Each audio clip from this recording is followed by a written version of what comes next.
Bonjour à toutes et à tous. C'est le moment de notre première rencontre de l'année 2025 et nous remercions très chaleureusement Pierrick Bailly d'être venu exprès de Lyon pour venir vous rencontrer. J'en profite pour remercier le service culturel et la BU qui contribuent à l'organisation impeccable de ces rencontres, en nous accueillant, en offrant le buffet, en filmant, etc.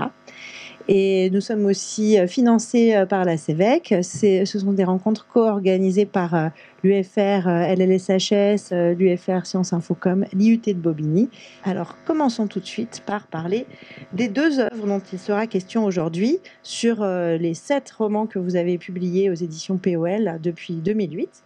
On s'intéresse au roman de Jim, qui est paru en 2021 et qui a été adapté par les frères Larieux au cinéma en août. Peut-être que certains et certaines d'entre vous l'ont vu. Et votre dernier roman paru chez POL également, La Foudre, en 2023. Et c'est toujours une gageure de parler de 2 livres pendant une courte rencontre. Mais vous ne direz pas le contraire, je suppose, il y a de nombreux points communs entre ces 2 romans, notamment le territoire, parce que la plupart de l'intrigue se déroule dans le Jura, qui est votre région d'origine, à laquelle vous êtes très attaché, et où, si j'ai bien compris, vous vivez encore une partie du temps, bien que vous soyez établi à Lyon. On pourra en reparler parce que ce décor est presque, est vivant, fait partie de je ne peux pas dire que ça fait partie de l'intrigue, mais il participe quand même très important. Les personnages entretiennent un lien fort avec ce territoire, et notamment le narrateur de La Foudre, qui s'appelle Julien alias John, et qui est berger dans les hauts plateaux du Jura. Et pourtant, rien de folklorique ou de régionaliste. C'est pas une œuvre sur le territoire, une œuvre nostalgique, bien au contraire. Les personnages voyagent jusqu'à l'île de la Réunion, jusqu'au Canada, pour Jim, le héros, même si c'est pas le narrateur du roman de Jim. Et ils sont en connexion avec le réseau globalisé. Oui, ils ont Internet, pas toujours, mais quand Julien redescend dans la vallée, il est content de retrouver Internet, même si il lui faut 1 an pendant qu'il est avec ses moutons pour apprendre dans un journal de l'année précédente, donc, que son ancien camarade d'internat, Alexandre, est en prison pour homicide. Donc, ça me paraît intéressant de voir qu'il y a comme une tension entre ces territoires et l'aspiration de ces personnages qui sont totalement ancrés dans le monde contemporain. Donc, c'est ce décalage entre leur attachement à ce territoire et l'appartenance à la société contemporaine, où les trajectoires individuelles ne sont pas toutes tracées, qui peut donner une des ouvertures pour aborder votre œuvre. C'est encore un petit mot pour introduire ces œuvres-là. Les parcours de ces narrateurs et de tous les personnages se déploient sur plusieurs années, jusqu'à 20 ans pour le roman de Jim. Jim, que le narrateur a vu naître, devient adulte et sans tout déflorer, mais vous allez voir la bande-annonce du film qui en est tiré, et on a déjà beaucoup d'informations. Le Jim, qui était tout bébé, est devenu adulte à la fin. Et je vais même citer un des personnages, Flo, du roman de Jim, qui dit qu'elle n'en avait, je cite, donc rien à foutre des musaraignes et de la laitue des Alpes, etc.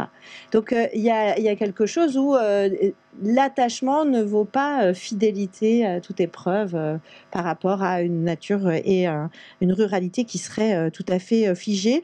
J'aurais même tendance à penser que ces romans mettent en scène le changement de monde post-industriel, post-agricole, mais vous nous direz ce que vous en pensez.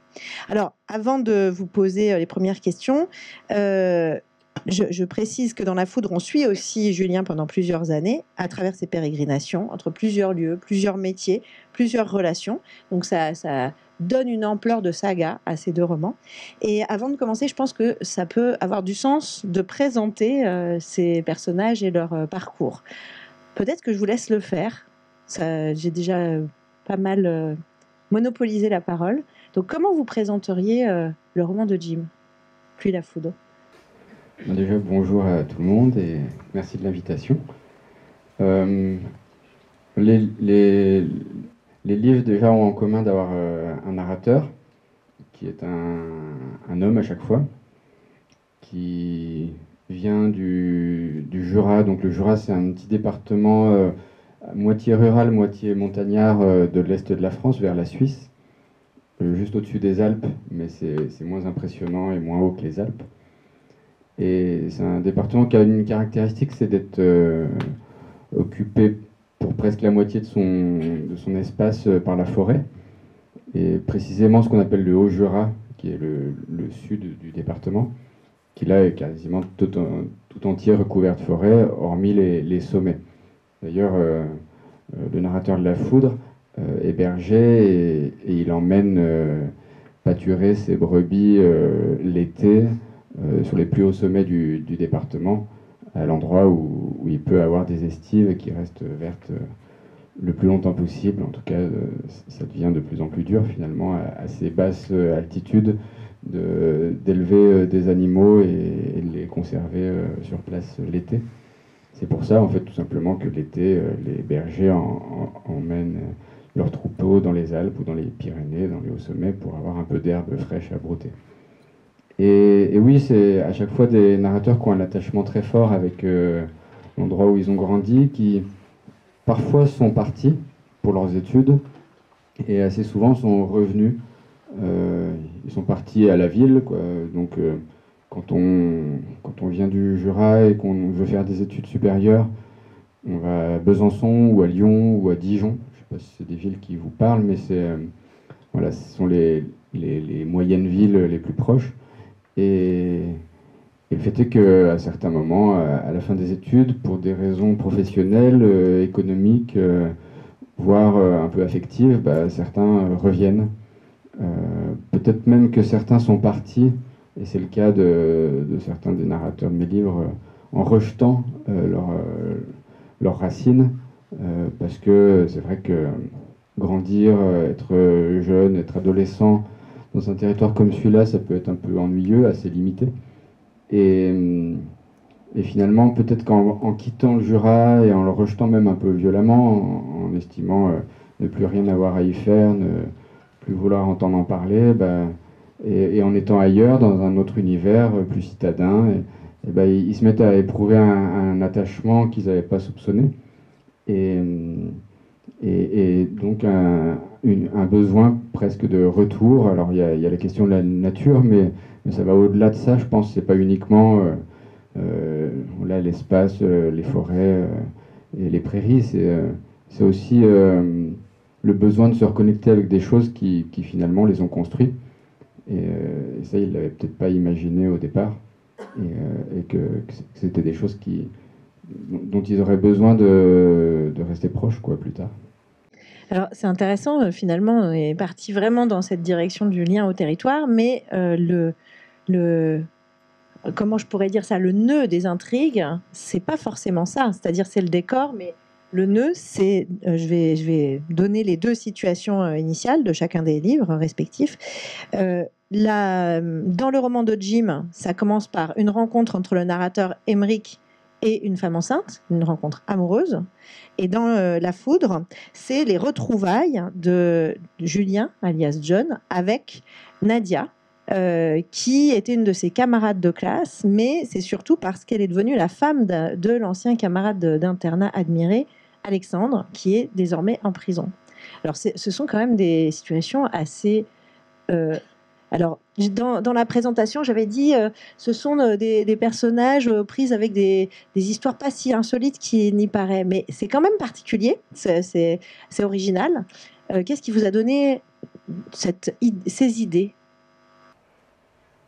Moi, je sais pas au départ, quand j'ai des idées, ce qu'elles veulent dire, d'où elles viennent, mais le fait est que dans ma vie quotidienne, quoi, celle qu'on a tous, quand je fais le ménage, quand je m'occupe de mes enfants, quand je suis dans les transports en commun, quand je me promène, il y a des choses qui me viennent, quoi. Voilà. Après, c'est peut-être aussi une sorte d'exercice, parce que ça fait longtemps maintenant que j'écris des livres, mais alors c'est pas l'idée de l'inspiration qui tomberait du ciel. Il y a quelque chose que j'ai cru comprendre récemment, c'est que je vais rentrer un peu dans les détails, c'est des trucs un peu personnels, mais par exemple, il y a des gens qui font des rêves la nuit, dont ils se souviennent très bien, et qui éclairent des choses très, très précises de ce qu'ils sont, de ce qu'ils vivent. Moi, il se trouve que je rêve, comme, a priori, sans doute comme tout le monde, mais je me souviens jamais de mes rêves. Et j'ai l'impression que toutes les idées de fiction qui me viennent en étant éveillé, c'est un peu le même, ça a à peu près le même principe qu'un rêve, quoi. Que c'est ma manière je sais pas, de métaboliser ce que je traverse, mais un peu à la manière d'un rêve, sans le maîtriser, sans m'en rendre compte. Donc, par exemple, l'idée de la situation de départ du roman de Jim, qui est la rencontre entre un jeune homme de 25 ans et une femme de 40 ans, et cette femme est enceinte, et il n'y a pas de père, en tout cas le père ne veut pas reconnaître la paternité, sa paternité. Eh bien, ça m'est venu comme ça, euh, et puis je l'ai noté sur une feuille, et, et puis comme je fais souvent, après je m'en éloigne un peu, puis j'y revenais assez souvent, et, et j'ai fini par essayer de tirer les quelques fils qui apparaissaient. Et j'ai écrit peut-être la moitié du livre sans savoir vraiment pourquoi j'avais choisi cette situation et sans faire de lien avec mon histoire. Et puis un jour, que je me promenais dans le Jura, dans la nature, il y a quelque chose qui m'est venu, une sorte d'évidence qui m'a sauté à l'esprit. C'est qu'en fait, cette histoire, c'était un peu la mienne. Sauf que moi, je croyais que j'étais le narrateur. Et en fait, j'ai compris que j'étais l'enfant dans l'histoire. Et j'ai vu que l'enfant avait, comme moi, été élevé par deux hommes et une femme, puisque moi, j'ai pas connu mes parents ensemble. Bon, c'est des situations très classiques, mais ils se sont séparés à ma naissance. Ma mère a refait sa vie avec un autre homme. Donc, comme Jim dans le livre, euh, voilà, j'ai eu deux figures paternelles, un père, un beau-père. Et j'étais presque rassuré de voir qu'il y avait des liens avec ma vie, parce que je me demandais un peu pourquoi je m'attachais à cette intrigue. Et, euh, et oui, il y a cet effet-là un peu rassurant de me dire que ça a du sens. Et j'ai toujours, ça m'arrive assez fréquemment moi, de découvrir le sens en cours d'écriture. Et j'ai besoin quand même qu'il y ait un lien intime. Quoi, ça me rassure, je me dis que c'est pas de la pure mécanique romanesque et que je le fais parce que c'est important pour moi. Ah, c'est intéressant de vous dire qu'il faut que ce soit incarné, que vous puissiez vous y retrouver, alors même qu'il ne s'agit pas d'autobiographie. Ce ne sont pas des autofictions, les personnages ont leur vie propre. Donc, enfin, quand c'est pas assumé, affirmé, moi, généralement, je préfère pas aller demander aux auteurs, alors, qu'est-ce qu'il y a de vous dans le roman, parce que justement, c'est assez intime. Et si on parle littérature, c'est la mécanique romanesque qui nous intéresse. Mais là, vous dites que c'est ce qui permet de donner du sens. Et quel sens alors? C'est-à-dire que ça vous aide à écrire leur trajectoire? Vous êtes éclairé par vos propres souvenirs? Comment ça marche? Non, bah, c'est peut-être parce que tout bêtement, ça résonne avec, avec ma vie et je me dis que je le fais pas pour rien. Quoi, je trouve que moi je suis pas hostile du tout à l'écriture intime de soi, que ce soit l'autobiographie claire ou son dérivé un peu qui tend vers la fiction. Cette expression qui veut tout et rien dire, qui est l'autofiction. Et c'est vrai que, au contraire, être dans quelque chose de purement imaginaire, c'est quelque chose qui m'intéresse moins et qui m'est pas naturel. Et oui, c'est vraiment aussi ce que je disais, le principe, un peu sur le modèle du rêve, qui est une fiction en soi, mais qui a toujours une origine. Et de toute façon, je ne crois pas à la pure, à l'imaginaire déconnecté de l'histoire de celui qui écrit. Je pense que même un texte de science-fiction, il dit des choses de son auteur. Et sans ça, moi, ça m'intéresse pas d'étudier ou d'appréhender une œuvre, un film, un livre, sans envisager qu'il s'agit d'un univers personnel et donc qui est le produit d'une histoire, d'un parcours.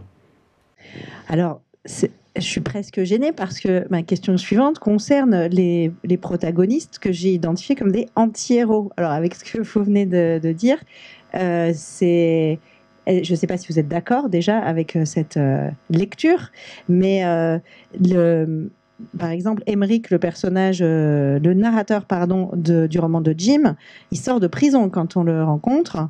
Il y a d'autres personnages qui n'ont pas forcément des vies extrêmement enviables parce que le père biologique de Jim réapparaît à un moment et on apprend. Alors là aussi, je déflore, mais bon, il y a la bande-annonce, donc j'ai moins de scrupules. Quand il réapparaît, en fait, il a perdu sa famille dans un accident. Donc c'est quand même des destins pas évidents. Et Julien, le narrateur de La Foudre, il retrouve un ancien camarade admiré qui est lui-même en prison. Donc, bon, et même, il y a de l'humour à ce sujet parce que dans La Foudre, le narrateur qui, à un moment, quitte le Jura pour aller prendre l'avion pour la Réunion dit « À Paris, je me prends pour un aventurier avec mes 2 chiens, mais je dois passer plutôt pour un clochard. » Donc, ils ont de l'humour sur leur propre image, quoi. Donc, est-ce que vous êtes d'accord avec cette lecture? Est-ce que vous pensez que ce sont des anti-héros? Bah, pourquoi pas, oui, je suis pas contre. Après, moi, j'appréhende pas les personnages comme ça, en les classifiant. Mais ça, c'est presque au lecteur de faire ce travail, ou voilà, aux critiques et aux gens qui lisent. Et alors là, tout est possible, chaque interprétation est intéressante. Et simplement, moi, je me dis pas, je vais écrire sur des anti-héros. Vous avez trouvé ça décevant, dire que j'ai pas d'imagination, mais finalement, j'écris à partir de ce que j'ai vécu, de ce que j'ai autour de moi, des personnes qui m'entourent, des personnes aussi qui me touchent, qui sont ma famille, mes amis, mes voisins. Et, et j'ai ce besoin, autant que sur la question du territoire, d'avoir un lien très fort avec les lieux, bah, j'ai aussi besoin de me sentir proche des personnages que j'invente, quoi. Donc, et je les invente à partir voilà, de mon entourage. Donc oui, j'ai grandi dans un milieu, je sais pas, ouvrier, modeste. J'ai fait moi-même beaucoup d'intérim, comme le héros du roman de Jim. Et puis, donc il y a eu une phase même où j'avais tendance à puiser dans mes expériences professionnelles pour alimenter cette dimension-là dans mes romans. Et puis, à la fin du roman de Jim, j'ai eu l'impression d'avoir fait le tour, d'avoir épuisé tout mon stock d'anecdotes et de souvenirs de travail. Et je me suis mis à m'intéresser aux gens qui sont autour de moi, et pour écrire par exemple le personnage, pour le faire vivre, pour incarner le personnage du berger dans La Foudre, bah, j'ai passé du temps et interrogé une amie qui est bergère dans le Jura, voilà, qui sur certains points est proche du héros. Et voilà, et donc je fais avec aussi des personnes que je vais voir et que j'observe travailler, avec qui je passe du temps. Et donc des personnes qui sont... Oui, je me documente, mais de cette façon-là, moins en bibliothèque que finalement, voilà, en choisissant des personnes autour de moi en fonction de leur travail, souvent, quoi, sur la question du travail. Et c'est quelque chose qui est très présent dans mes livres et qui m'intéresse aussi comme lecteur, vraiment. Il y a beaucoup de romans, quoi. Moi, parfois, je suis un peu déçu dans certains romans de ne pas savoir ce que font comme boulot les héros, quoi. On a 300 pages avec des personnages. Oui. Qui ont souvent une grande liberté de mouvement et dont on se demande comment ils font pour avoir cette liberté-là. Et moi, j'ai toujours besoin de savoir vraiment... oui, il y a des éléments très concrets comme ça qui sont toujours posés assez rapidement dans mes livres. Et pour presque chaque personnage, même les personnages secondaires, je réfléchis beaucoup à la question du travail. Et je veux que ce soit précis, que ce soit juste et que ça dise quelque chose, voilà. C'est peut-être même la première entrée à chaque fois que j'envisage un personnage, c'est le travail. Alors, j'avais pas prévu de vous faire lire un passage sur le travail, mais si vous avez en tête un moment précis qui pourrait donner une idée du travail de Julien comme berger, ou sinon parce que vous vous documentez aussi sur un domaine qui a priori n'a rien à voir, mais puisqu'il y a un personnage en prison, on assiste à son procès. Donc je sais que vous vous êtes aussi documenté, tout simplement en allant assister vous-même à des procès à Lyon. Donc ça peut être aussi un passage à lire. Est-ce que vous vous Pourquoi pas? souvenez Non, mais le procès, pourquoi pas, si vous procès avez une page. Alors, je l'avais sélectionné pour autre chose, mais c'est pas du tout. Sinon, je peux prendre autre chose. Non, mais moi, ça me convient. Alors, par exemple, l'avocat qui. Le moment, alors ça c'est vrai que c'était un moment assez intéressant où l'accusé va trop loin par rapport à ce que l'avocat veut bien qu'il dise, comme s'il se coupait l'herbe sous le pied, ça pourrait être ça, son témoignage. J'étais en colère, je ne savais pas contre qui j'étais en colère, mais je savais très bien pourquoi. Face à une injustice profonde, je m'emporte.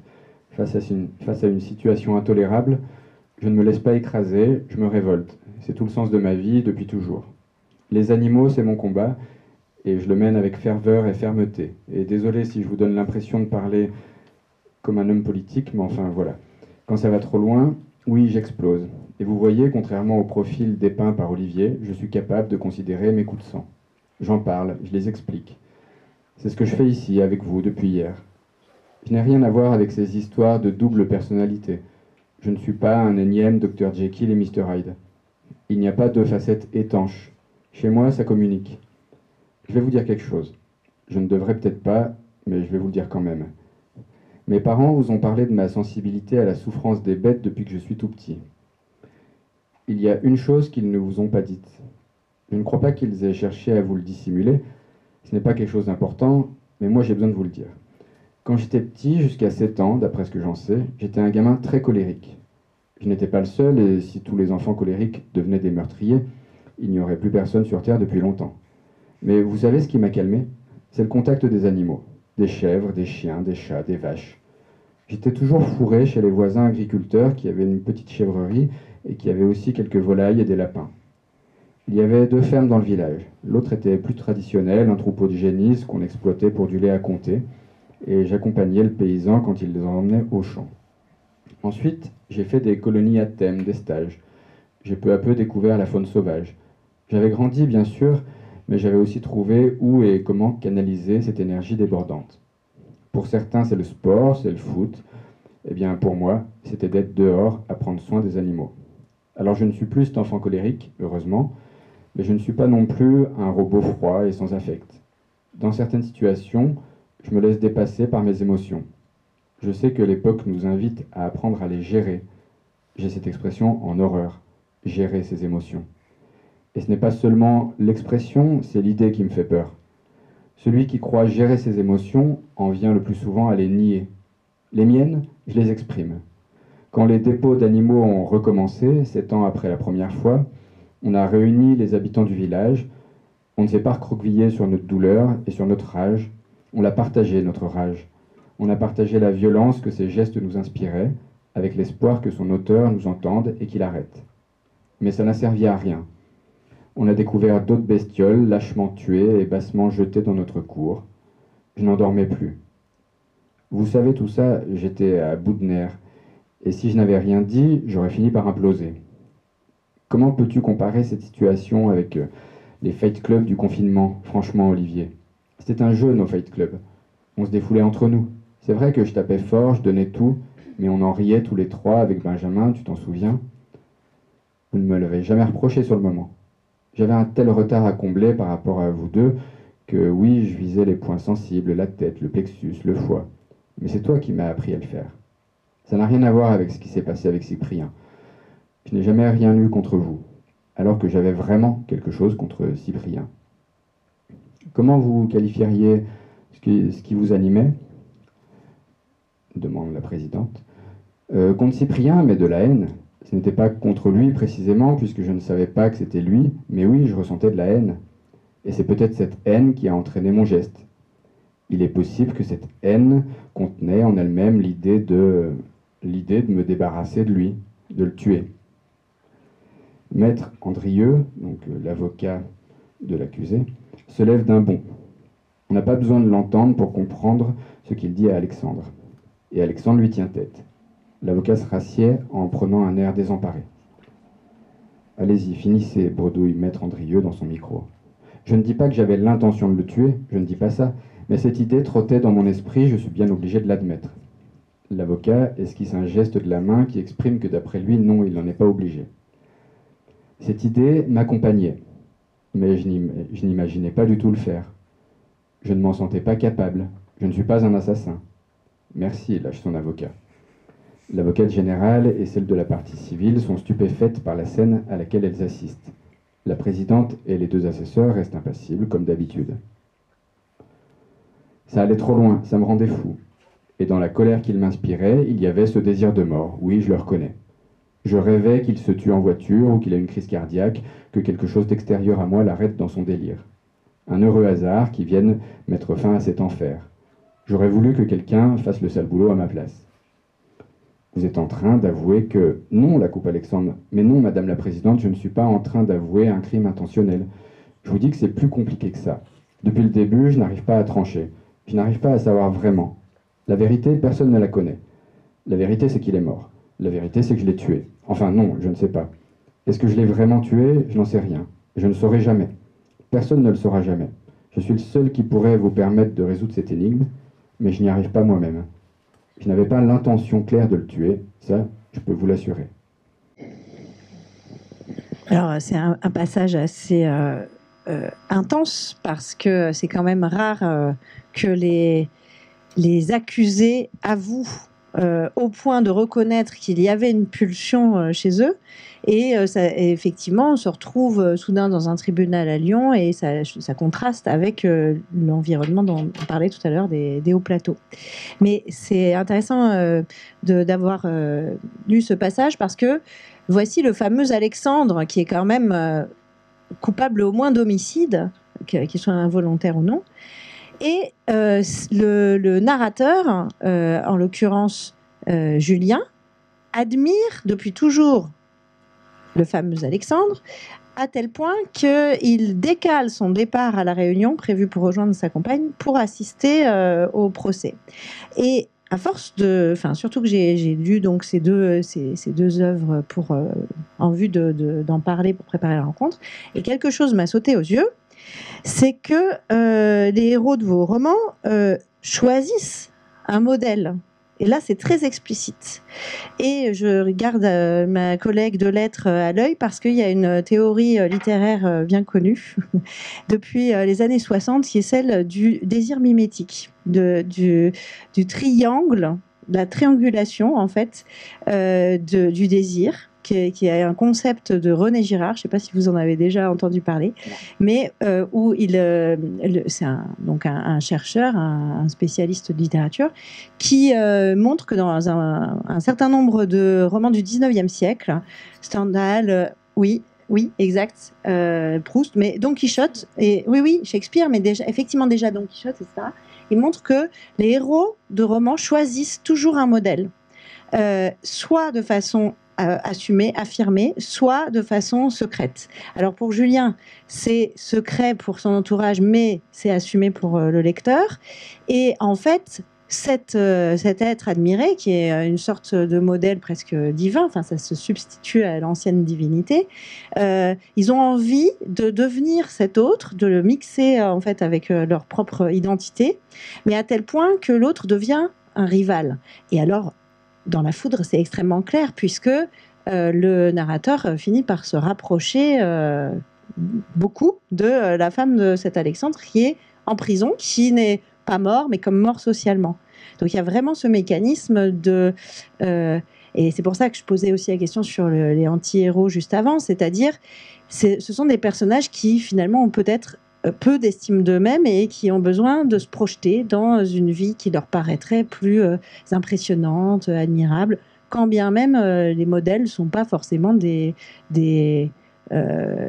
modèles de vertu ou de réussite, etc. Alors ça, vous dites que vous n'aviez pas d'imagination. En fait, vous en avez à tel point que vous vous inscrivez tout à fait dans la tradition romanesque, si j'ose dire.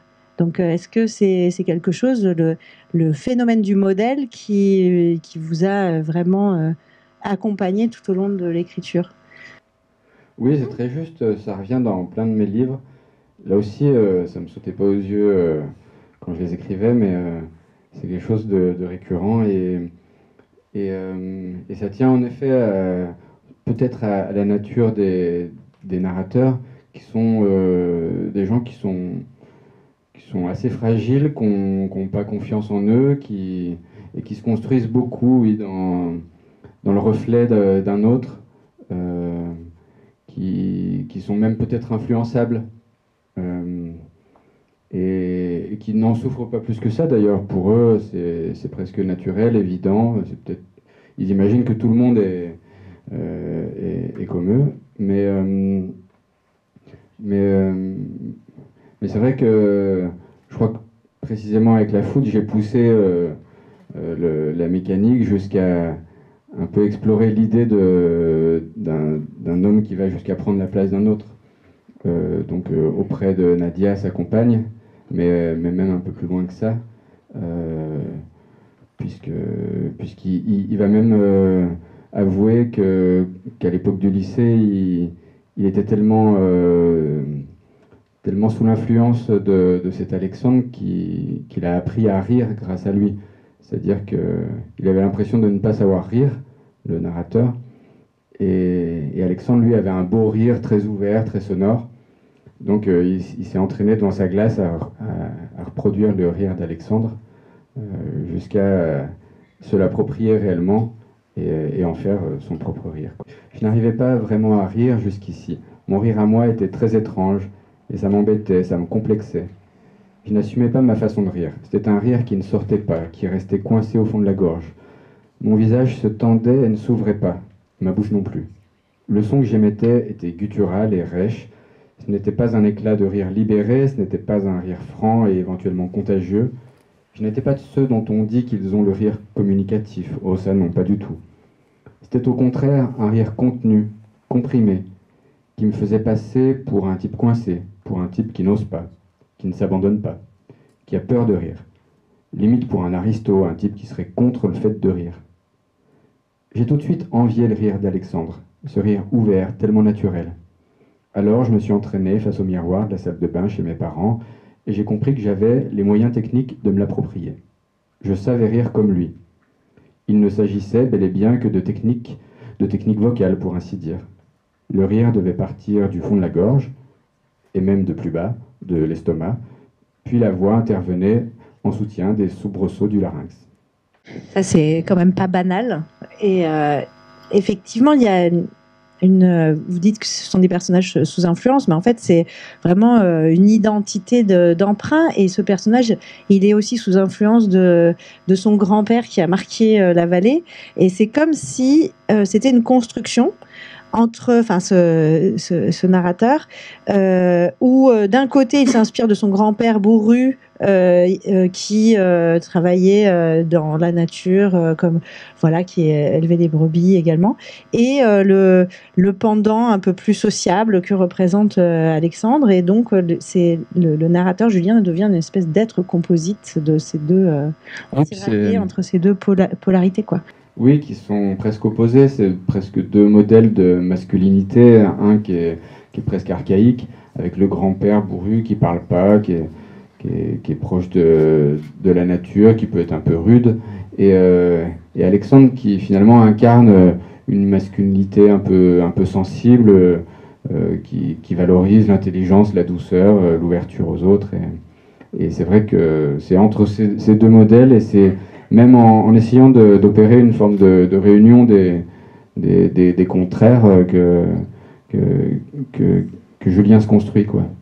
C'est-à-dire que à un moment c'est l'un contre l'autre et puis je sais pas, arrivé à un certain âge, il décide de faire avec les deux il estime que finalement il peut être à la fois être à la fois la virilité du grand-père et la sensibilité d'Alexandre. Peut-être un modèle de nouvelle masculinité, justement. Bon, je blague un peu, mais c'est intéressant parce que on n'a pas forcément l'habitude non plus de suivre l'introspection de personnages masculins sur leurs doutes, leur relation amoureuse aussi. Là, on n'en a pas parlé, mais ça prend une immense place, notamment parce que, comme vous l'avez dit, il y a le fait de prendre la place progressivement d'un autre, et donc, ça c'est aussi ce que dit René Girard, on finit par convoiter l'objet désigné par son modèle, donc évidemment, il finit par tomber amoureux de sa femme. Et c'est une passion, et c'est certainement une passion parce qu'il y a un obstacle, qui est le fameux médiateur lui-même, le modèle, et c'est une passion contrariée dans la pure tradition littéraire, etc. Bon, donc c'est intéressant de voir ces cheminements-là, mais en même temps, ce sont des personnages dont on a l'impression qu'ils ne sont jamais complètement à leur place. Et dans le roman de Jim, c'est dit dans le livre, c'est repris dans le film, en fait, Emmerich, qui élève Jim en l'absence pendant une bonne partie de son enfance du père biologique qui ne s'est jamais manifesté, puisque à l'époque où Flo l'a rencontré et l'a même séduit, en fait c'était un homme marié, le père le père génétique qui s'appelle Christophe. Donc Emmerich prend une place qui pourrait devenir la sienne, mais il le dit lui-même. Je me demandais vraiment dans quoi on s'embarquait. Je n'étais pas son père. On n'avait jamais fait les démarches pour que je le devienne. Et c'est moi qui ne voulais pas. J'avais peur que ça modifie notre rapport, comme si ça m'aurait transformé en une personne plus sérieuse, plus autoritaire, et lui en un gamin soumis à ma droiture. Mais j'aurais peut-être dû le faire. Donc là, il y a vraiment... Enfin, c'est intelligent, évidemment, d'avoir pensé à cette dimension juridique, parce que c'est sûr que si Christophe revient, mais qu'en fait, il n'a pas reconnu l'enfant et que l'enfant est adopté par Emmerich, il n'y a plus de récit, quoi. Enfin, il se heurte à l'officialisation de la relation de filiation. Donc, Emmerich ne prend pas sa place, dans tous les sens du terme. Il ne veut pas assumer cette place de père, en fait. Oui, puis je pense que c'est peut-être pratique d'un point de vue romanesque d'avoir ce genre de personnage, parce qu'il peut leur arriver plein de choses. Et c'est vrai que c'est aussi un personnage un peu passif, un peu dont l'esprit échappe. Oui, c'est ça, qui avance un peu à vue, et qui ne sont pas dans la maîtrise, dans le contrôle, qui n'imposent pas les actes, leurs actions aux autres, mais oui, qui se laissent ballotter et qui avance en fonction plus des choix des autres et de ce que sont les autres. Parce que c'est vrai que c'est ce que vous disiez là, il y a à chaque fois les racines un peu intimes que j'ai présentées au début, mais à un moment donné, j'ai une situation et je vois les possibilités romanesques ou dramaturgiques qui sont devant moi, et je pourrais les éviter et rester dans quelque chose de plus introspectif et de moins clairement fictionnel. Et pour ces deux livres, j'ai eu envie vraiment d'explorer. Pour le roman de Jim, c'est le genre du mélodrame, et pour la foudre, la passion. Et à chaque fois, je me suis retrouvé comme à un carrefour dans l'écriture, à me dire est-ce que j'y vais, est-ce que je vais, et je savais pas quel était le choix de la facilité, mais j'ai toujours accepté en fait les axes qui se présentaient à moi.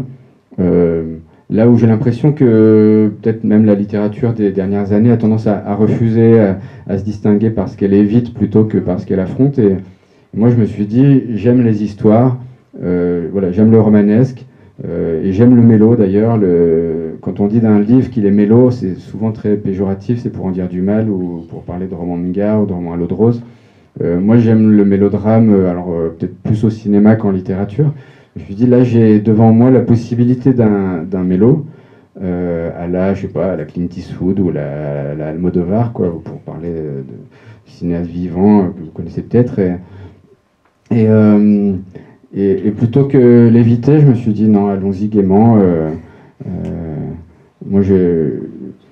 Finalement, la solution de facilité, j'avais l'impression, c'était de refuser. Et la foudre, c'est pareil, la passion, il existe des milliards de livres qui ont été écrits sur le sujet, et j'aurais pu ne pas faire presque éviter l'histoire d'amour, et me concentrer sur la dimension presque policière du livre. Et à un moment, je me suis dit, bah non, c'est trop beau, elle est là devant moi, c'est l'occasion ou jamais. Et tant qu'à faire, poussons le curseur le plus loin possible et voir ce qui est possible d'atteindre comme émotion sans pour autant basculer dans le pathos, dans les gros câbles, dans des facilités narratives, quoi. Donc c'était à chaque fois une sorte de défi de faire des romans classiques, mais d'essayer de le faire avec mon approche, avec une forme de sensibilité, voilà, avec des personnages aussi qui réfléchissent, qui doutent, qui sont pas eux sur des rails. Et c'est ce qui distingue les livres des purs livres de genre ou du roman, voilà, du roman d'amour classique ou du policier ou du roman noir. Oui, à la fois il y a une grande intensité et c'est pour le lecteur c'est vraiment passionnant. Et c'est vrai qu'on est au carrefour de plusieurs genres et finalement c'est même pas un sujet. On n'est pas là pour retrouver tous les clichés du roman policier ou du roman mélo. Et c'est peut-être ça qui. C'était un dosage, ouais. À chaque fois, il fallait à la fois éviter certaines directions et en même temps assumer d'en explorer d'autres. Et vous parliez de cinéma et de enfin, en tout cas des réalisateurs qui vous marquent. Vous-même, on l'a dit tout à l'heure, vous avez collaboré, en tout cas, votre roman de Jim a été adapté cet été au cinéma. Vous m'avez aussi confié qu'il y a alors, attention, scoop exclusif, j'ai le droit de le dire. La Foudre sera aussi adaptée au cinéma par les frères Larieux, mais ça ne se passera pas dans le Jura. Ça va être un diptyque, mais dans un autre espace. Je vous propose qu'on regarde justement la bande-annonce du roman de Jim. Alors évidemment, déjà l'heure tourne et puis on n'aura pas le temps d'analyser comment les personnages ont été adaptés, mais ça peut être très intéressant si vous acceptez de nous dire comment vous avez collaboré après ça. Ce soir-là, ce n'est pas tout à fait une inconnue qui s'est approchée de moi. Florence? Je l'aime beaucoup, ton ventre. T'es gentil.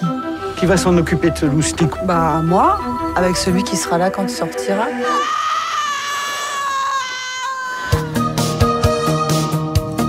Bienvenue, Jim. Tu marches, là? Pourquoi t'as pas le même nom que maman et moi? Bon, on a décidé de pas faire comme tout le monde. Jimmy boit du gin dans sa Chrysler. Bonsoir. C'est Christophe. Jimmy veut lui plaire. Il faut laisser la possibilité à Christophe de faire connaissance avec son fils. Son fils? Hop! Ah, mon gamin. Il va falloir que je l'appelle aussi papa, Christophe. Non, t'es obligé à rien. Mais c'est Christophe qui a foutu la main entre vous. Si on avait été encore amoureux, jamais on l'aurait laissé s'installer avec nous. Je crois qu'on reste ensemble à cause de Jim. À Jim?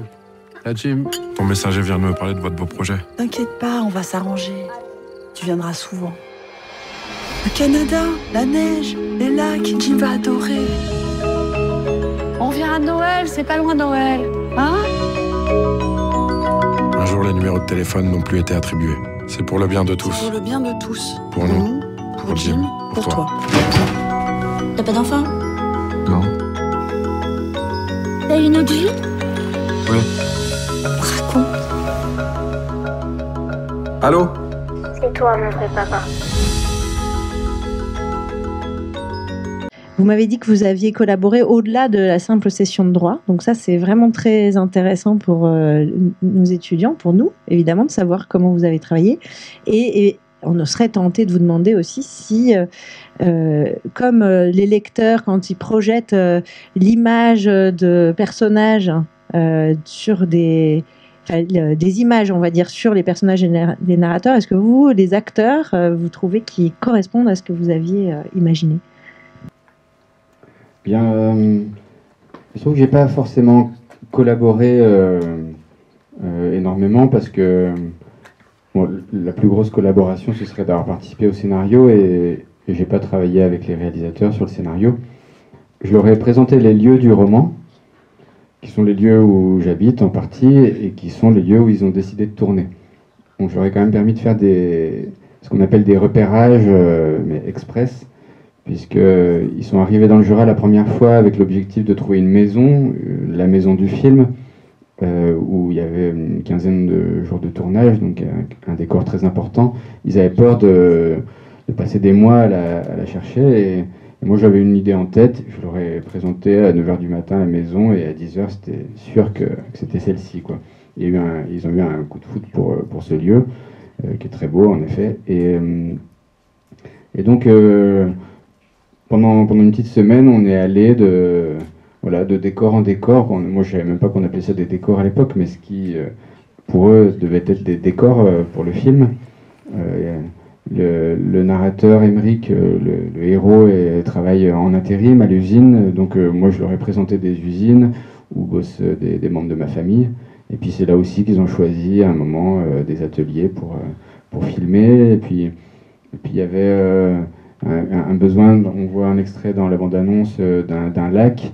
Donc, le Jura est montagneux, mais a cet atout d'avoir pas mal de vieux lacs, des lacs glaciaires. Et voilà, pareil, je leur avais présenté 2-3 sites. Donc, moi, j'estime que mon intervention, elle est vraiment à ce niveau-là. Mais ce qui a été singulier dans cette aventure, c'est qu'ils m'ont fait une grande place.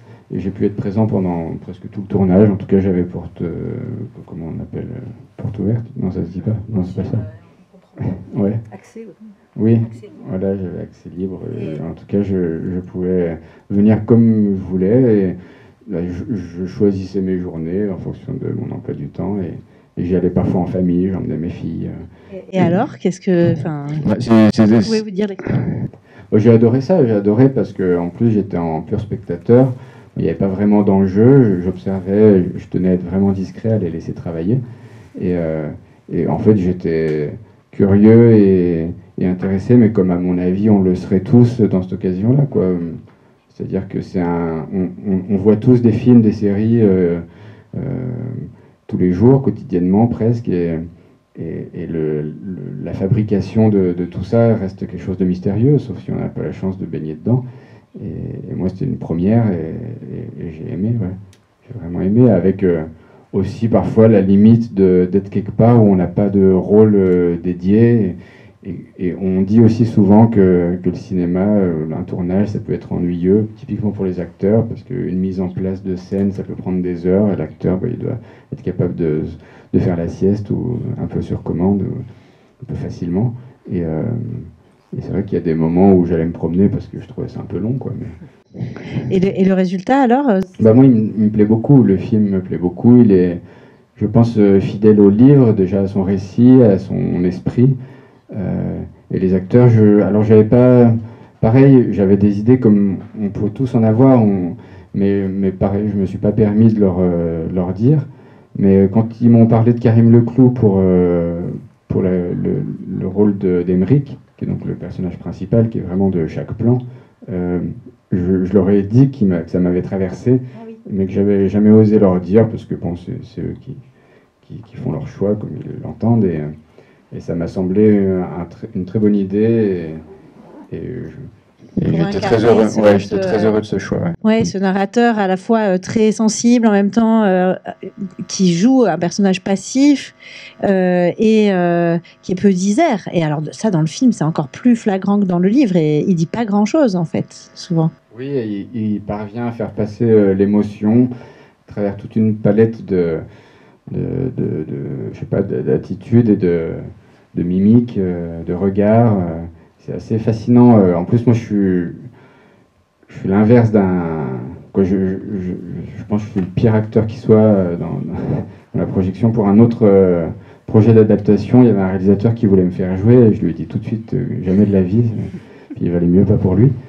Et je suis impressionné par la façon dont les comédiens ou les acteurs arrivent à mobiliser toute leur personne au service d'un personnage, d'une attitude. C'est quelque chose qui est assez fascinant. Ça c'était une des choses très intéressantes à observer sur le tournage.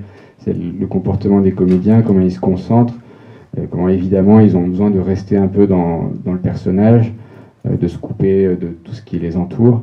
Et puis la facilité avec laquelle sur commande, quand on leur dit allez c'est maintenant, et puis ça tourne, machin, tout de suite ils deviennent quelqu'un d'autre. Et ça c'est assez bluffant.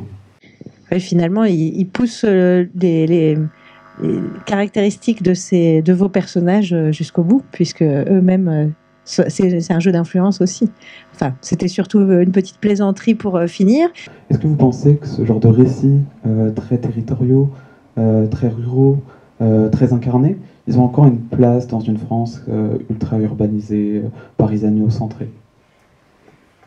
Disons que la réponse, c'est le box-office qui la donne, puisque ce sont deux films qui ont bien marché, très bien marché. Vindieux, même un succès assez important, quoi. Il va presque faire 1 million d'entrées, ce qui quand même... Et même Le Roman de Jim a très bien marché, il a fait 400 000 entrées, ce qui pour un film d'auteur est beaucoup, c'est vraiment une belle réussite.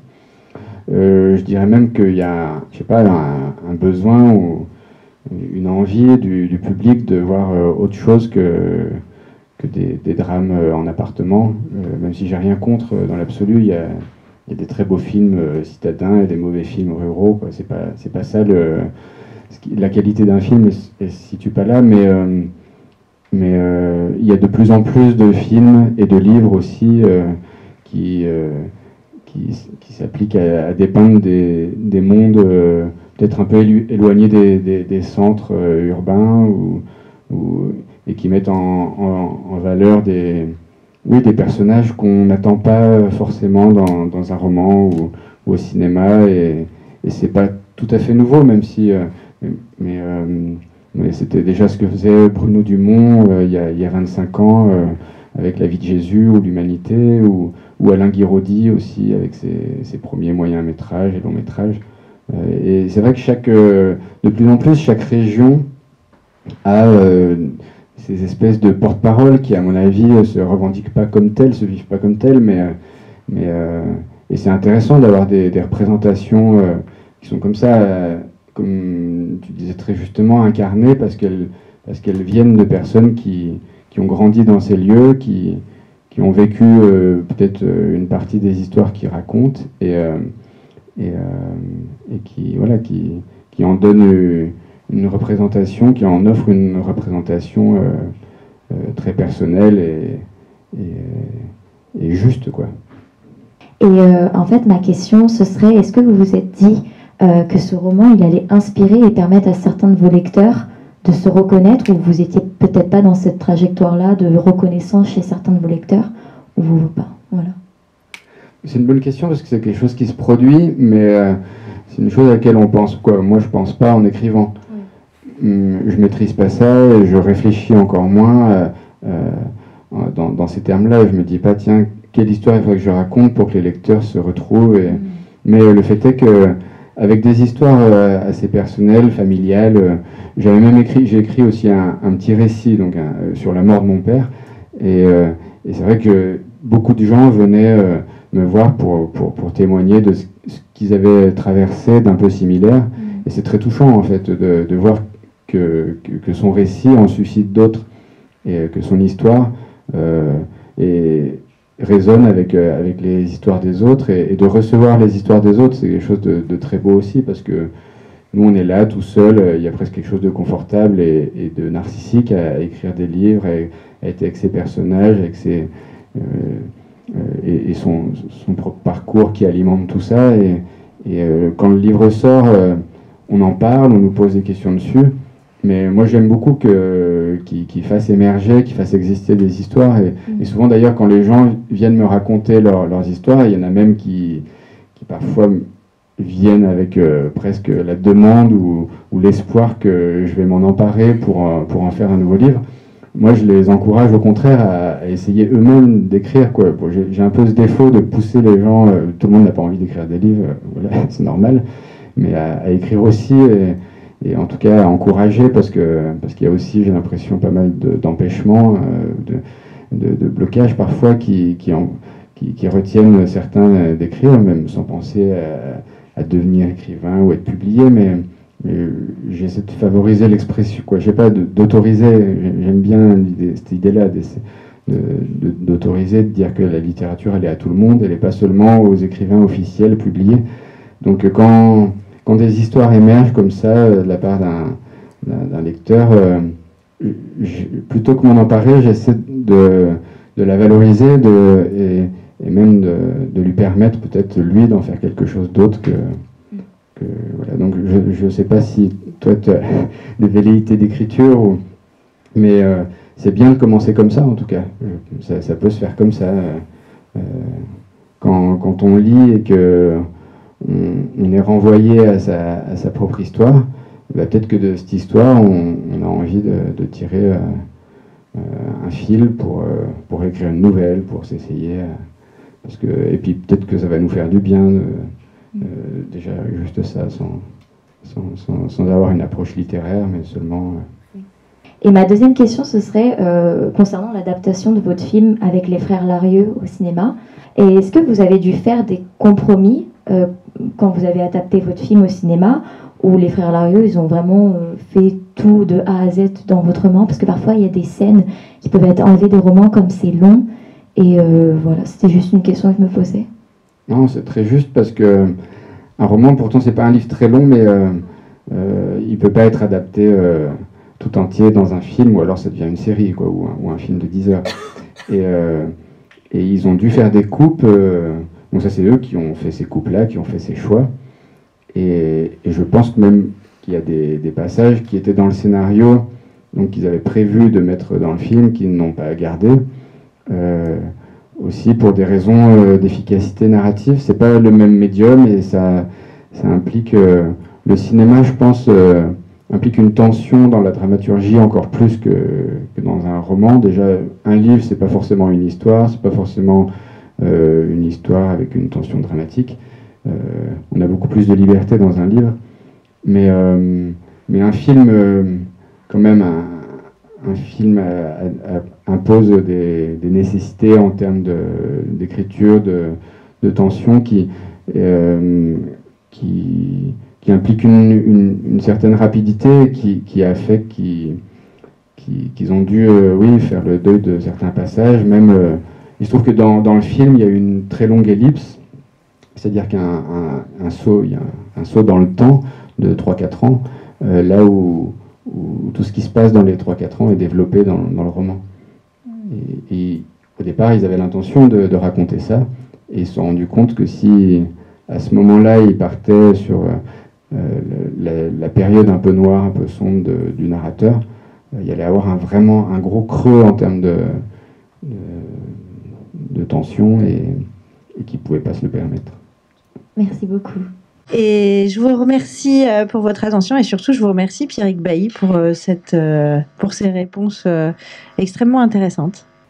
Merci à tout le monde, merci beaucoup Judith.